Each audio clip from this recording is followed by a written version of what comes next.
그리스 로마 신화의 프로메테우스와 판도라. 세계 창조는 이 세계에 살고 있는 인간의 흥미를 자극하는 문제다.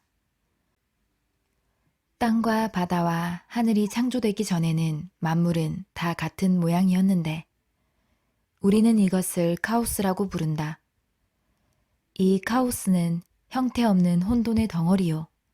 하나의 죽어있는 거대한 덩어리에 불과하였으나 그 속에는 여러 사물들의 씨가 잠자고 있었다.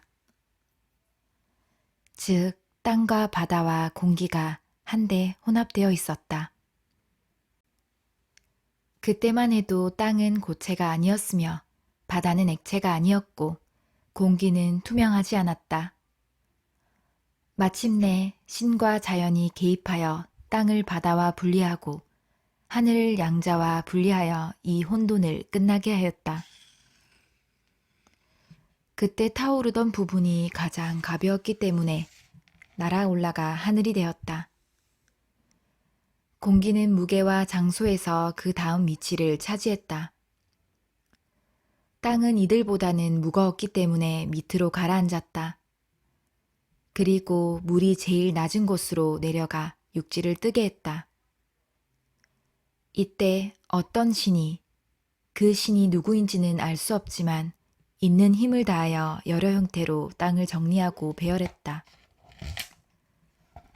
장소를 지정하고 산을 일으키고 골짜기를 파고 숲과 샘과 비옥한 논밭과 돌이 많은 벌판을 여기저기에다 배치했다. 공기가 청명하게 되자 별들이 나타나기 시작하였고 물고기는 바다를, 새는 공중을, 네발 짐승은 육지를 각각 자기 것으로 삼았다. 그 후에 고등동물이 필요하여 인간이 만들어졌다. 창조의 신이 인간을 만들 때 신적인 재료를 사용하였는지 아니면 어떤 하늘의 종자가 아직 잠재하고 있는 상태의 흙을 사용하였는지는 분명하지 않다. 어쨌든 프로메테우스는 대지에서 흙을 조금 떼어내고 물로 반죽하여 인간을 신의 형상과 같이 만들었다. 프로메테우스는 오직 인간에게만 직립 자세를 주었다. 그렇기 때문에 다른 동물은 얼굴을 밑으로 향하고 지상을 바라보는데 인간만은 얼굴을 하늘로 향해 별을 바라보았다. 프로메테우스는 인간이 창조되기 전에 지상에 거주하고 있던 거인족인 티탄 신족의 한 신이었다. 프로메테우스와 그의 동생인 에피메테우스는 인간을 만들거나 인간과 그 밖의 다른 동물들에게 그들이 살아가는 데 필요한 능력을 부여하는 일을 주관하고 있었다. 에피메테우스가 이 일에 착수하였고 프로메테우스는 완성되면 그것을 감독하기로 하였다. 에피메테우스는 각각의 동물들에게 용기, 힘, 속도, 지혜 등 여러 선물을 주기 시작하였다. 어떤 동물에게는 날개를 주고 어떤 동물에게는 손톱이나 발톱을 주고 또 몸을 덮는 폐각 따위를 주었다. 만물의 영장이 될 인간의 차례가 왔으나 에피메테우스는 그의 자원을 모두 다 써버렸으므로 인간에게는 줄 것이 더 이상 남아있지 않았다. 당황한 그는 형인 프로메테우스에게 달려가 도움을 청했다. 프로메테우스는 아테네의 도움을 받아 하늘로 올라가서 태양의 이륜차에 불을 그어 횃불에 붙여 그 불을 가지고 인간에게 내려왔다. 이 선물 덕택으로 인간은 다른 동물보다 월등한 존재가 될 수 있었다. 인간은 이 불을 사용하여 무기를 만들어 다른 동물을 정복할 수가 있었고 도구를 사용하여 토지를 경작할 수 있었기 때문이다. 게다가 거처를 따뜻하게 하여 기후가 다소 추운 곳에도 살 수 있었고 나아가서는 여러 형태의 예술을 창조했으며 상거래의 수단이 되는 화폐를 만들 수 있었기 때문이다. 아직 여자는 만들어지지 않았다. 이상한 이야기지만 제우스가 여자를 만들어서 프로메테우스와 그의 동생에게 보냈다고 한다. 그 이유는 두 형제에 대해서는 하늘로부터 불을 훔친 외람된 짓을 벌하기 위해서요. 인간에 대해서는 그 선물을 받은 죄를 벌하기 위해서였다. 최초로 만들어진 여자는 판도라라고 불렸다. 그녀는 하늘에서 만들어졌는데 그녀를 완성하는 과정에서 모든 신들이 조금씩 기여하였다. 아프로디테는 미를 주었고 헤르메스는 설득력을, 아폴로는 음악적 능력을 주었다. 이렇게 해서 만들어진 판도라는 지상으로 옮겨져 에피메테우스에게 보내졌다. 에피메테우스는 형인 프로메테우스로부터 제우스와 그의 선물을 경계하라는 주의를 받았음에도 불구하고 그녀를 흔쾌히 아내로 맞아들었다. 한편 에피메테우스의 집에는 상자 한 개가 있었고 그 속에는 해로운 것들이 들어있었는데 그것은 인간에게 새로운 주거를 만들어줄 때는 필요치 않았기 때문에 보관하고 있었던 것이었다. 판도라는 이 상자 속에 무엇이 들어있는지 알고 싶었다. 마침내 궁금함을 이기지 못한 그녀는 상자 뚜껑을 열어 들여다보았다. 그러자 불행하게도 인간을 괴롭히는 무수한 재앙들, 그 속으로부터 빠져나와 사방팔방으로 흩어졌다. 판도라는 놀라 재빨리 뚜껑을 덮으려고 하였으나 상자 속에 들어있던 것은 이미 다 날아가고 오직 하나만이 맨 밑에 남아 있었는데 그것이 바로 희망이었다. 오늘에 이르기까지 우리가 어떤 재난에 처해도 희망을 잃지 않는 것은 바로 이 때문이다. 희망이 있는 한 어떠한 재난도 우리를 절망할 정도로 불행하게 하지는 못한다. 또 다른 이야기에 의하면 판도라는 제우스의 호의로 인간을 축복하기 위하여 보내졌다고 한다. 판도라는 여러 신들이 그녀의 결혼을 축복하기 위하여 선사한 선물이 들어있는 상자를 받았다. 그녀가 무심코 그 상자를 열었더니 선물이 다 달아나 버리고 오직 희망만이 남았다는 것이다. 이 이야기가 앞서의 이야기보다 더 진실성이 있는 것 같다. 희망은 값비싼 보석과 같은 것이므로 그것이 앞서의 이야기처럼 모든 재난으로 가득 찬 상자 속에 함께 들어있었다는 것은 이해하기 힘든 일이기 때문이다. 이렇게 해서 세계에 주민이 살게 되었는데 그 최초의 시대는 죄악이 없는 행복한 시대로 황금 시대라고 불렸다. 법률이라는 강제에 의하지 않고도 진리와 정의가 행해졌으며 위협을 가하거나 벌을 주는 관리도 없었다. 그 무렵에는 아직 배를 만들기 위하여 산림이 벌채되는 일도 없었고 마을의 주변에 성곽을 쌓는 일도 없었다. 칼이나 창이나 투구 같은 것들도 없었다. 대지는 인간이 밭을 갈고 씨를 뿌리며 노동하지 않더라도 인간에게 필요한 모든 것을 생산하였다. 항상 봄의 계절만이 있을 뿐이었고 씨를 뿌리지 않아도 꽃은 피었고 시내에는 우유와 술이 흐르고 노란 꿀이 상수리 나무에서 떨어졌다. 다음에는 은시대가 왔다. 이 시대는 황금시대만은 못했지만 다음에 오는 총동시대보다는 나았다. 제우스는 봄을 단축하고 1년을 4계절로 나누었다. 그때부터 인간은 추위와 더위를 참고 견뎌야 했으며 비로소 가옥이 필요하게 되었다. 최초의 주거지였던 동굴과 숲속의 나뭇잎으로 덮였던 은신처는 나뭇가지로 엮어 만든 오두막집으로 바뀌었다. 농작물도 재배하지 않으면 자라나지 않았다. 농부는 씨를 뿌리지 않으면 안 되었으며 소가 쟁기를 끌게 하지 않으면 안 되었다. 다음에는 청동시대가 왔는데 이 시대는 사람의 성질이 전 시대보다 훨씬 거칠었고 걸핏하면 무기를 들고 싸우려 했다. 그러나 아직도 극심하리만큼 사악하지는 않았다. 가장 무섭고 나쁜 시대는 철시대였다.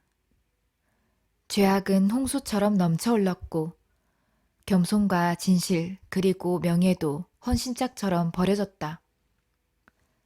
그 대신 사기와 간사한 지혜, 폭력과 사악한 욕망이 나타났다. 뱃사람은 바람에 돛을 달고 수목은 산에서 벌채되어 배의 용걸이 되었고 그로 인해 대양을 성가시게 했다. 그전까지 공동으로 경작되었던 땅이 분할되어 사유재산이 새기 시작하였다. 사람들은 땅의 표면에서 산출되는 것에 만족하지 않고 그 내부까지 파서 광물을 끄집어내었다.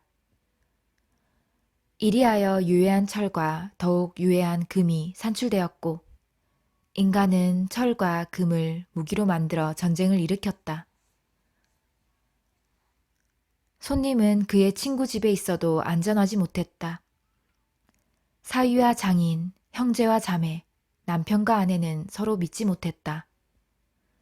자식들은 재산을 상속받기 위하여 부친이 죽기를 바랐다. 가족의 사랑도 땅에 떨어졌다. 대지는 사륙의 피로 물들었고 신들은 하나하나 대지를 저버렸는데 아스트라이아 여신만이 남아있다가 마침내 그녀마저도 떠나버렸다. 제우스는 이런 상태를 보고 크게 노하여 회의를 열어 신들을 소집하였다. 신들은 주신의 소집에 응하여 하늘의 궁전으로 향했다. 청명한 밤에는 누구나 볼 수 있는 이 길이 공중을 가로지르고 있었는데 이것을 은하라고 불렀다. 이 길가에는 유명한 신들의 궁전이 질비하게 늘어서 있었고 일반 서민들은 길 양쪽에서 훨씬 떨어져서 살고 있었다. 제우스는 신들이 모이자 그들을 향하여 말하기 시작하였다. 그는 우선 지상의 끔찍한 상태를 설명하였다. 이어서 제우스는 그 주민들을 다 멸망케 하고 그들과는 다른 더 살아갈 가치가 있고 신을 더 숭배하는 새로운 종족들을 만들 것이라 선언을 하고 회의를 끝내었다. 회의가 끝난 후 제우스는 번개를 손에 쥐고서는 그것을 던져 이 세계를 불태워 버리려고 했다. 그러나 불이 일어나면 하늘도 화재를 면하지 못하리라 생각한 제우스는 계획을 바꾸어 세계를 물바다로 만들려고 하였다. 그는 우선 비구름을 흩날리고 북풍을 사슬로 붙들어매고 남풍을 보냈다. 그러자 순식간에 하늘 전체가 암흑으로 덮였다. 구름이 사방에서 몰려와 굉장한 소리를 내며 서로 부딪혔다. 비는 폭포처럼 쏟아졌다.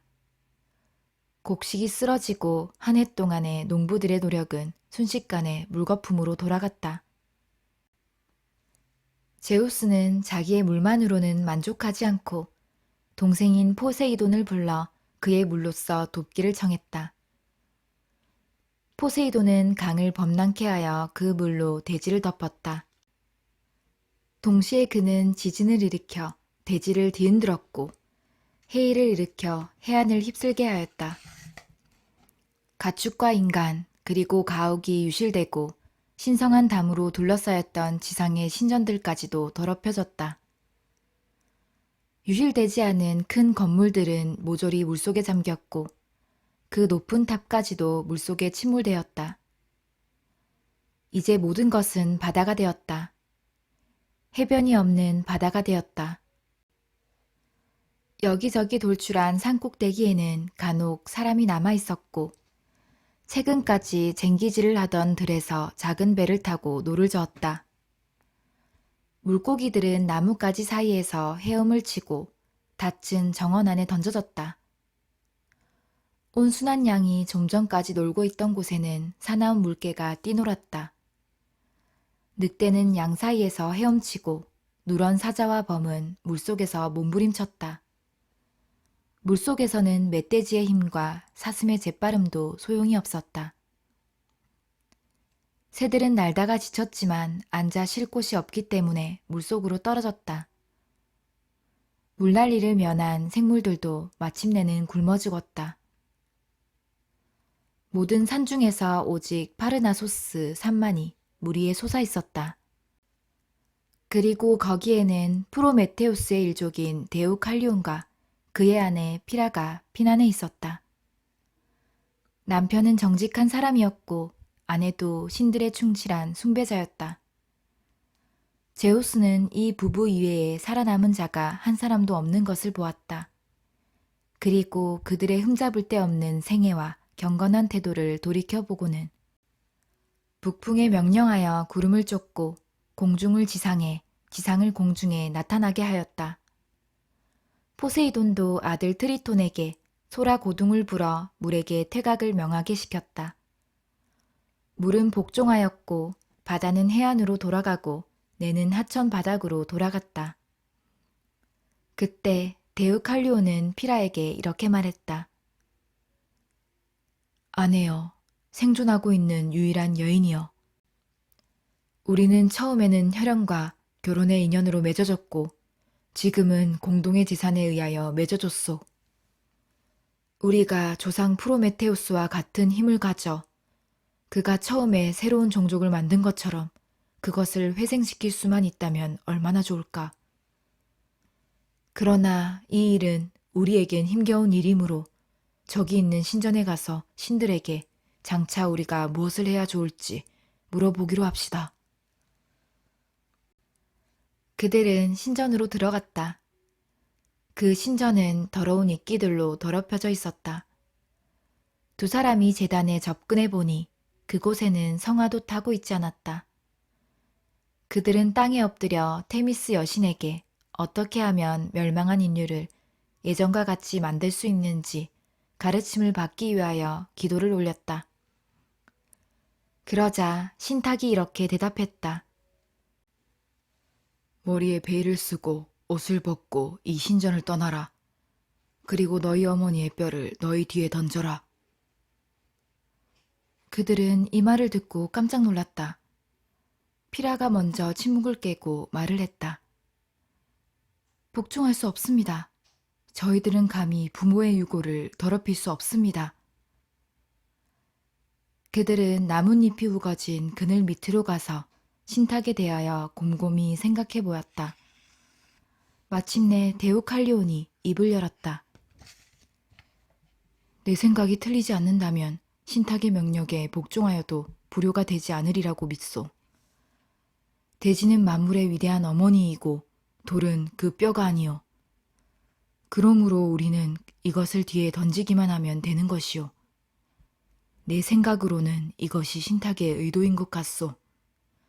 어쨌든 그렇게 해봐야 나쁠 것은 없겠지. 그들은 베일로 얼굴을 가리고 옷을 벗고 돌을 주워 뒤로 던졌다.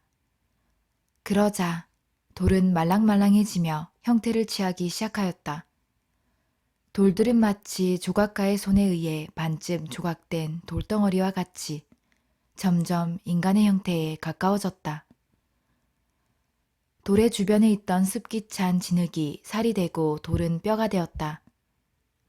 돌의 결이 그대로 혈관이 되었다. 호칭은 변하지 않았으나 그 용도가 변한 셈이다. 데우칼리온이 던진 돌은 남자가 되었고 피라가 던진 돌은 여자가 되었다. 이렇게 해서 만들어진 종족은 튼튼해서 노동에도 잘 맞았다. 오늘날의 우리들이 그러한 것인즉 이것을 보면 우리들이 어떤 조상으로부터 태어났는지를 미루어 알 수 있다. 시인들은 예로부터 프로메테우스를 시대로 즐겨 삼아왔다. 그는 인류의 벗으로서 제우스가 인류에 대하여 노하였을 때 인류를 위해 중간에 개입하였고 인류에게 문명과 기술을 가르친 것으로 알려져 있다. 그렇게 함으로써 인간들의 통치자인 제우스의 분노를 샀다. 그래서 제우스는 그를 카프카스 산 위에 있는 바위에 쇠사슬로 묶어 놓았다. 독수리가 와서 그의 간장을 파먹었는데 파먹으면 바로 또 생기는 것이었다. 프로메테우스가 박해자인 제우스에게 복종하려고 하였더라면 이와 같은 고통스러운 형벌은 어느 때라도 끝낼 수 있었다. 왜냐하면 그는 제우스가 왕위를 안전하게 계속 보존할 수 있는 비밀을 알고 있었고 그것을 제우스에게 가르쳐 주었더라면 곧바로 그의 총애를 받았을 것이기 때문이었다. 그러나 그는 이와 같은 짓을 경멸하였다. 이러한 까닭에 프로메테우스는 부당한 순환에 맞선 영웅적인 인내와 압제에 반항하는 의지력의 상징이 되었다.